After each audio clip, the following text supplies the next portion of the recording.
वाली बहू। शादी के पहले से ही विभा को कपड़े धोने का बड़ा शौक था। कभी नल के नीचे तो कभी तालाब के पास। अरे मेरी नीली वाली लुंगी नहीं दिख रही है।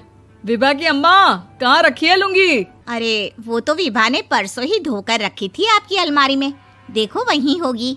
वो ना मैंने आज धो दी, मुझे लगा कि गंदी हो गई होगी।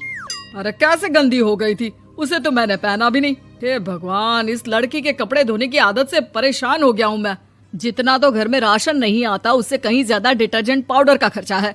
इसकी शादी करवा दो, शादी जाए अपने घर में ही करे काम, फिर चाहे घर के कपड़े धोने हो या पूरे गांव के। हाँ ठीक बोल रही हूँ, देखता हूँ मैं कोई लड़का। वो दिन भी आ जाता है जब विभा को देखने लड़के वाले आ जाते हैं। लड़की मुझे अच्छी लगी। होने वाली सास कहती है, बेटी अगर कुछ पूछना है तो पूछ लो। वैसे तो हमारी लड़की बहुत ही शर्मीली है, जो बोल दो वो मान लेती है, इसे क्या पूछना होगा। अरे कैसी बात कर रही हो माँ, मुझे इन लोगों के घर रहना है, सवाल तो कई है। हाँ हाँ बेटा पूछ लो ना, क्या पूछना है। आप लोगों के घर कपड़े कौन धोता है? सास का मुंह बन जाता है। देखो अगर तुम ये कहना चाहती हो कि तुम्हें कपड़े धोने नहीं आते तो सुन लो, कपड़े मैं ही धोती हूँ, लेकिन तुम्हारे आ जाने के बाद मैं रुमाल तक नहीं धोऊंगी। अरे चुप रहना भाग्यवान, बहू बेचारी घर आई नहीं, उसे डराना शुरू कर दिया। वो क्या है ना बिटिया, अभी तक तो ये कल्लू की माँ ही धोती थी, लेकिन अब तुम्हारे पापा तो दहेज में वॉशिंग मशीन देंगे ही।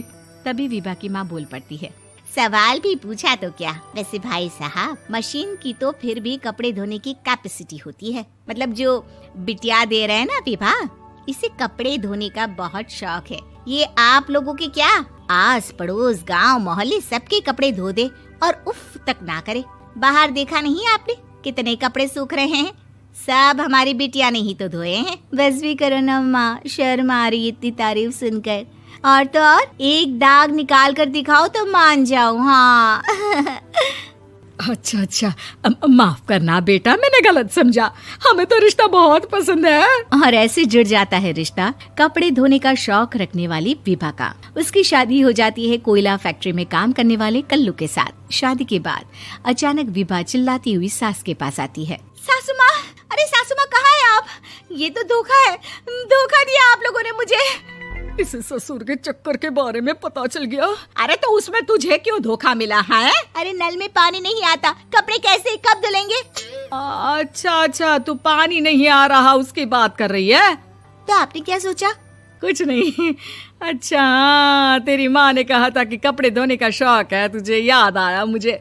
शौक बोलकर कपड़े धोने वाले मेरे जुनून को कम ना आके सासू माँ, कपड़ा धोना मेरा गुरूर है। तभी पति भी वहाँ आ जाता है। अभी मैंने इसे सनी देओल की फिल्म दिखाई है, उसी के डायलॉग मार रही है माँ। अच्छा सुन, साफ बता रही हूँ, पानी सुबह 4 से 6 और शाम को 10 से 12 आता है, समझी? विभा टाइमिंग सुनकर हैरान हो जाती है। ये क्या भूतों का मोहल्ला है? सुबह 4 बजे उठकर कौन कपड़े धोता है? 4 बजे टंकी में पानी जाता है, फिर सारा दिन धोना ना, किसने मना किया?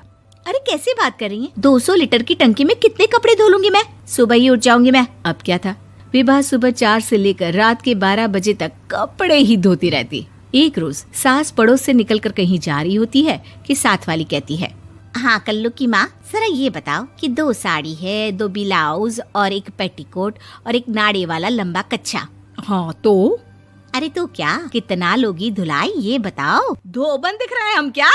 हमारे पति सरकारी नौकरी से अभी रिटायर हुए हैं और बेटा सुपरवाइजर है कोयला फैक्ट्री में। धोबन समझ रखा है हमें? हाय रे कल्लू की अम्मा, माफ कर दो, वो तो मोहल्ले में यही सब बता रहे थे कि तुमने बहू को कपड़ा धुलवाने के काम में लगा दिया है। सास को पड़ोसन की बात सुनकर गुस्सा आ जाता है। वो घर पहुंचती है जहां घर के बाहर ही इतने सारे कपड़े सूख रहे होते हैं जितने कि किसी धोबन के घर पर। अरे ओ कल्लू की दुल्हन, बाहर निकल। माँ जी यहीं आ जाओ, बाथरूम में चादर धो रहे हैं हम। अरे अभी हम धोते हैं, तुमको बाहर निकलो। ये आस पड़ोस वाले बोल रहे हैं कि हम बहू से कपड़े धुलवा कर उसे कपड़ा धोने वाली बना दिए हैं। अरे छोड़ो ना माँ जी, किन लोगों की बातों में आती हो? आस पास के लोगों का तो काम ही होता है कि वो किसी तरह सास बहू को लड़ा दे। बहू सारे घर के कपड़े धोती है, ये क्या कम है? बोलिए। सास को भी लग जाता है कि वो बहू का ये सनकीपन नहीं छुड़वा सकती, इससे अच्छा है कि खुद ही चुप हो जाए। एक रोज सास और बहू मंदिर जाते हैं, जहाँ सास की साड़ी वहाँ खड़ी भीख मांगने वाली से मिलती है। माँ जी क्या बात है, आपकी साड़ी उस भिखारन से कितनी मिल रही है ना? हाँ हाँ देखो तो, दोनों की साड़ी मिल रही है। क्या बात है कल्लू की अम्मा, तुम खुद को तो अफसर की बीवी बताती हो और ऐसी सिंपल सी प्लेन साड़ी पहनकर घूमती हो। सिंपल और प्लेन नहीं है ये साड़ी। तो क्या सोने के धागे से फूल बने हैं? कुछ भी सासू माँ, कुछ भी।